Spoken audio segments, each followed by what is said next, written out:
Hey everyone, how's it going? Today I'm going to give you guys the Libiyi Shirem Cooling Ace honest review. As you can see, we're on Amazon, and right over here they have only 3 ratings, but it is 1 star 100%. So right off the bat, this is like not a good sign.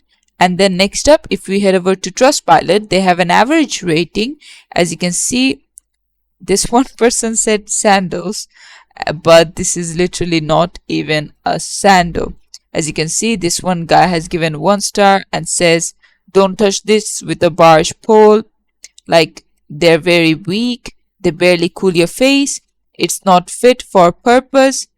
And then again, this one person, he's giving a full review, like 4 stars, but he's talking about some articles.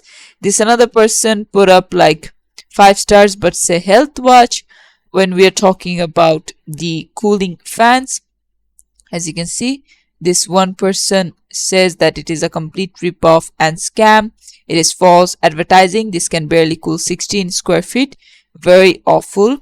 And as you can see, he bought the second one, which is a very weak fan. So the honest review is don't go for it. And this is it for the video. Thanks for watching. Please leave a like and subscribe for more tutorials like this, and I'll see you guys in the next one.